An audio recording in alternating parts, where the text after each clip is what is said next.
Mesdames, Messieurs, bonsoir et bienvenue à cette grande édition d'information sur la télévision Labari. L'organisation de la société civile SOS Civisme a organisé cet après-midi à la commune 5 de Niamey à travers le projet d'appui au dialogue État-société civile pour l'amélioration de la gouvernance à travers le suivi du budget national. Cette rencontre vise à contribuer à l'ancrage des valeurs démocratiques chez les citoyens. Le compte rendu avec Hamza Sakou et Ali Doukourem.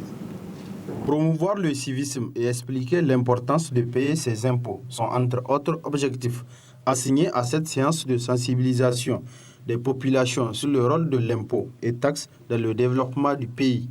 Une rencontre initiée par le SOS Civisme à l'endroit des populations de l'arrondissement communal Niamey 5. C'est un thème vraiment d'actualité, c'est un thème très important. C'est-à-dire que sans les taxes, sans impôts, il n'y a pas de développement. Alors je pense que, parce que vraiment on a besoin des routes, on a besoin de beaucoup de choses. On a besoin de classes, on a besoin de beaucoup de choses comme je l'ai dit tantôt. Donc pour cela, payer vos impôts, payons nos impôts. Et ceci vraiment c'est pour le bonheur et le développement de nos populations qui en ont vraiment besoin pour leur développement. Il y va de notre développement, il y va même de notre survie. Pour les autorités municipales de la commune 5 de Niamey, les impôts contribuent beaucoup dans la vie de l'État. Pourquoi la commune 5? Parce que c'est une grande commune qui a de grands marchés, qui a beaucoup d'infrastructures et qui a aussi une grande population. On s'attend à ce que dans quelques temps, bien dans quelques mois, si on doit revenir à la DGI, on voit que les habitants de la commune 5 ont commencé à payer plus leurs impôts et ils ont compris le rôle des impôts. Tout citoyen a le droit de travailler avec dévouement pour le bien commun, de remplir ses obligations civiques et professionnelles et de s'acquitter de ses contributions fiscales. Le syndicat national du personnel administratif et technique des universités publiques du Niger en grève de 48 heures à compter de ce jeudi 24 février 2022. Une de nos équipes s'est rendue ce matin à l'université Abdou Moumouni de Niamey pour le constat. Il s'agit de Ismaël Moumouni et Chebou Guissou. Arrêt de travail de 48 heures à compter du 24 février 2022 dans toutes les universités publiques du Niger. Ainsi en a décidé la coordination nationale du personnel administratif et technique PAT. Cette grève qui intervient après l'épuisement d'un ultimatum a pour but d'exiger au pouvoir le respect de leurs revendications. C'est le seul statut à l'université qui n'est pas respecté, tantôt par l'employeur, tantôt par lui, le ministre même en charge de l'enseignement supérieur. Le deuxième point, c'est l'injustice qu'eux-mêmes ont créée. Puisqu'il y a dans cette injustice, il ne faut pas oublier, il y a le décret donc, qui parle des UPN. Mais nulle part par ailleurs, on a parlé des PAT. Alors, dans une entité où les corps sont connus et que les documents en tant que tels parlent d'un corps, en laissant un autre corps, vous voyez, ce n'est pas bien. Donc c'est tout au vu de tout cela, puisque comme je l'ai dit, c'est beaucoup de points.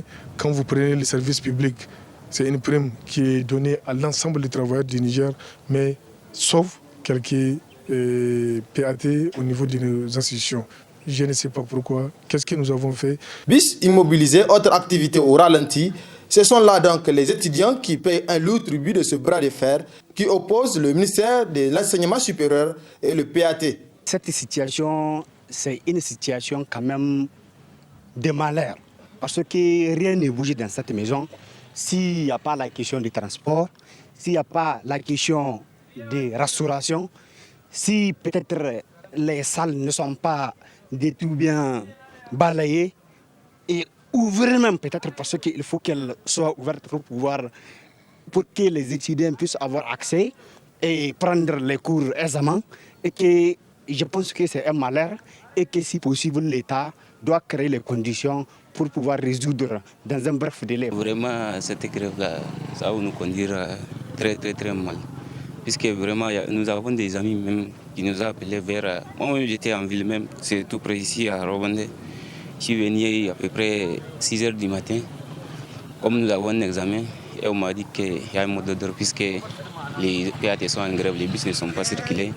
Donc j'ai dit que vraiment c'est une catastrophe pour nous, puisque la fois passée, ils ont lancé un préavis de 72 heures, ça a été épuisé. Ils n'ont pas eu une satisfaction, donc ils ont reconduit une grève de 48 heures. Malgré la suspension des cours, travaux pratiques dirigés et examens pour 24 heures par l'Union des étudiants de l'Université Abdou de Niamey, afin d'alléger la souffrance des étudiants, le calvaire de ces apprenants demeure. La vie à Niamey devient de plus en plus chère, une cherté qui n'a pas épargné les produits de première consommation. Ces derniers ont connu une hausse des prix dans les marchés. Le reportage est de Arieta Sala et Sadoudou. La morosité économique qui se fait sentir sur tout le pays s'est accentuée avec la cherté des produits de première nécessité, notamment l'huile, la farine, le sucre, le mil, le niébé. Chaque Nigérien vit cette cherté dans sa chair. Sur les différents marchés, les revendeurs de ces produits de première nécessité déplorent aussi cette cherté qui affecte leur commerce car la clientèle se fait rare. Des revendeurs qui ignorent l'origine de l'augmentation des prix. Kaya sun yi tsada sosai kuma mu ba mu san daga wurin da ana dauka ne. Les prix des produits augmentent chaque jour. Nous ne savons pas la cause de cette augmentation. Les clients aussi n'ont pas d'argent maintenant. Normalement, en cette période, le mil ne doit pas dépasser 600 francs. Mais nous vendons la tasse à 750 francs. Le nébé est à 1250 francs. L'huile, 1100 francs, voire 1200 le litre. Mai gashi yanzu mai litir guda jikka da 20 jikka da 40 mai da bai wuce 120. Kun sako bi ko da gobe 17 000. Le sac de farine coûtait 17 000 francs, mais maintenant nous l'achetons à 25 000 francs. Les clients n'ont pas d'autre choix que de s'en procurer. Le sucre est à 26 000 francs le sac. Cette année, le mil et le nébé se font rares parce que la saison de pluie n'a pas été bonne. Le sac de nébé coûtait 46 000 francs, le mil est à 27 000 francs. Cette hausse vertigineuse de maïs, huile, farine, sucre affecte également le quotidien des pauvres citoyens et les petits commerces exercés par les femmes. La cherté nous afflige beaucoup. J'exerce le commerce des beignets.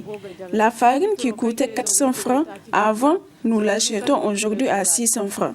Et l'huile à 1250 francs. Vraiment, nous les pauvres, nous souffrons. Avec 10 000 francs, on ne peut même pas remplir un sachet.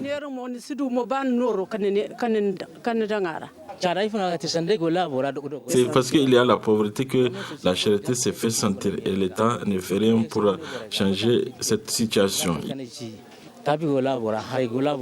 Les revendeurs et les clients demandent à tous aux autorités de prendre des mesures allant dans le sens de soulager les souffrances de la population nigérienne.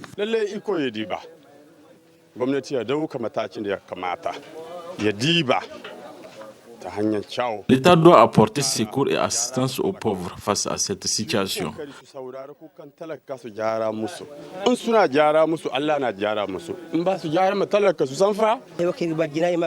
Vraiment, les pauvres souffrent. Il faut que l'État revoie sa politique.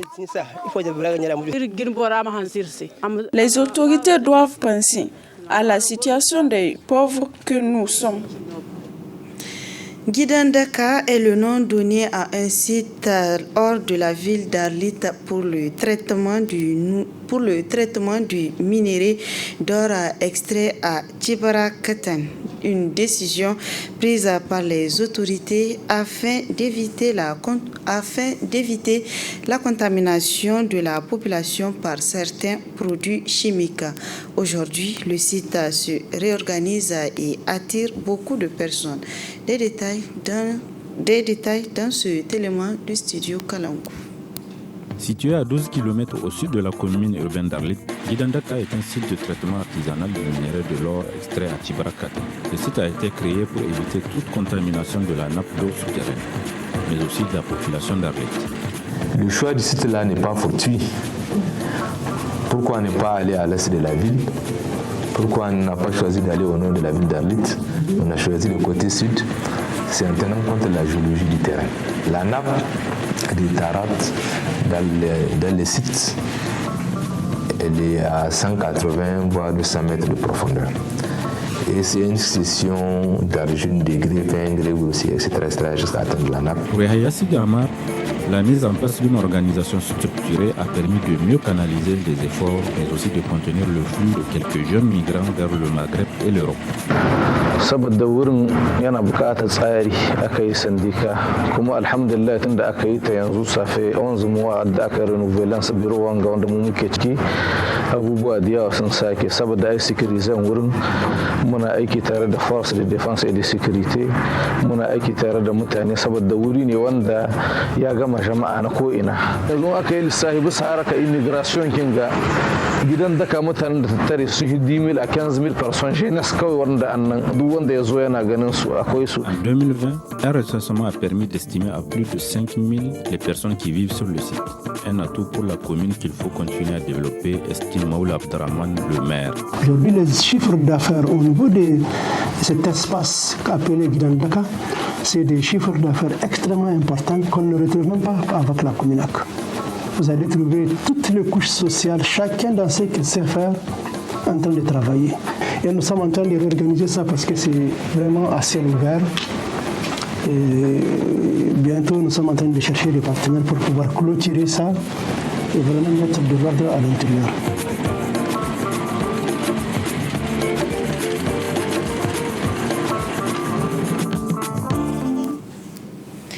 Les passages piétons sur les différents axes de la capitale réalisés à grands frais ne font l'objet d'aucun respect, pourtant nécessaire pour rendre fluide la circulation et éviter les accidents. Boubacar Ibrahim et Chebou Guissou s'est intéressé à la question. Suivons ce reportage. À quoi sert donc exactement les passages piétons et les passages pour les engins à deux roues dans la ville de Niamey? Ces derniers, qui ne font l'objet d'aucun respect par les usagers de la route, servent visiblement d'autres intérêts. Ignorance des usagers ou laxisme des autorités de l'application de la loi, Maïdouk Omar Yawale, responsable de l'ONG Agir contre les accidents routiers, clarifie les responsabilités. La séparation du trafic, elle est vraiment nécessaire.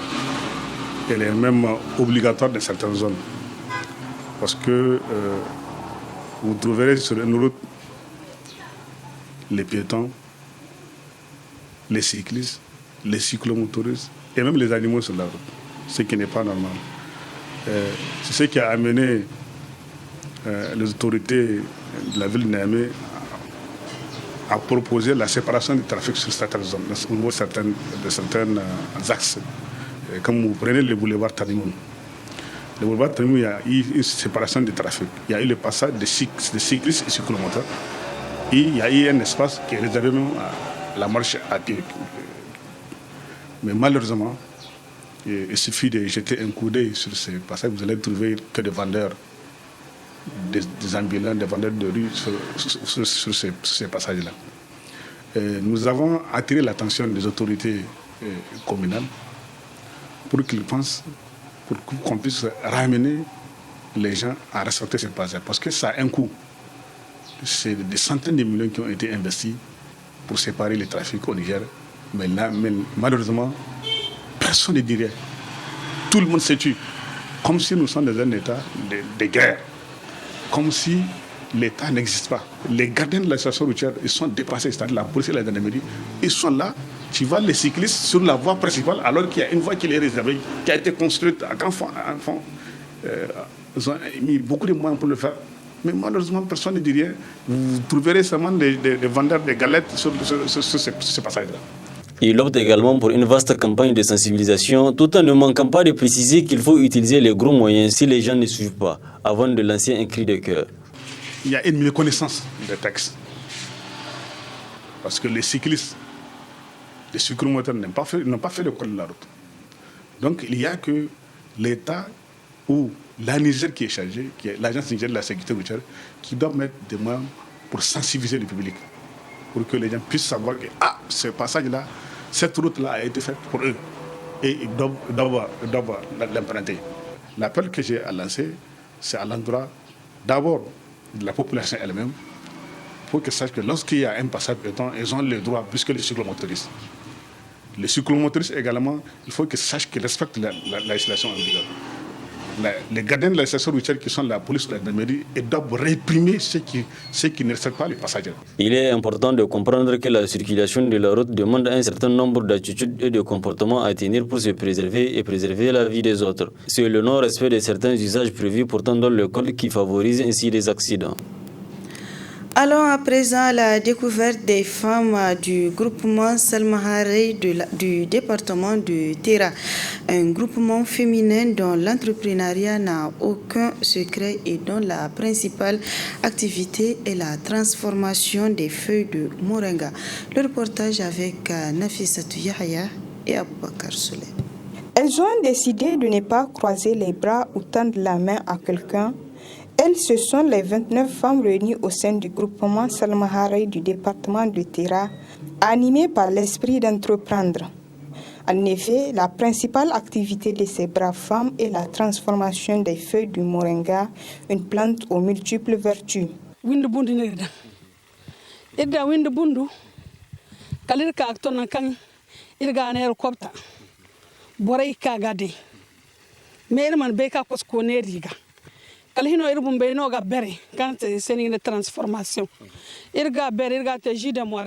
Notre principale activité, c'est la transformation des feuilles de moringa. Nous transformons ces feuilles en jus, en poudre, en huile et autres produits. Ces produits nous ont valu plusieurs prix à certains concours.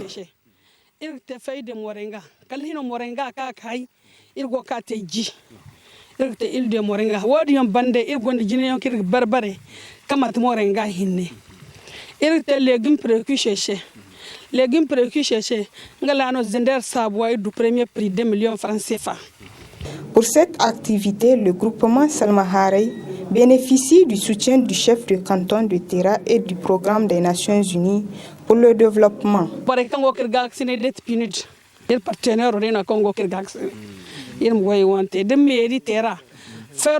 Amir Tera no nano irse jirway nga magana na no irse Amir Tera hal jirway agoyo bori agyak tonton irse koyne haro kirgo kangen da Tera bara joganir ga chendi kande nan kirgo keso. Nous bénéficions du soutien du partenaire PNUD, de la mairie du département de Tera et du chef de canton de Tera qui nous a gracieusement prêté les 2 hectares sur lesquels nous plantons le moringa sur une période de 10 ans. Nous utilisons l'eau du barrage pour arroser nos plantes. Le seul problème est que l'eau tarit 2 fois.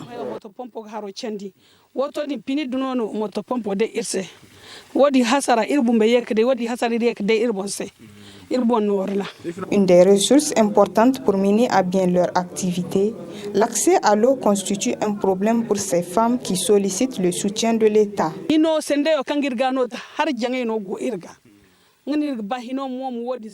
Avec ce problème d'eau que nous rencontrons, nous souhaitons l'aide de l'État. La construction d'un forage nous sera d'une très grande utilité.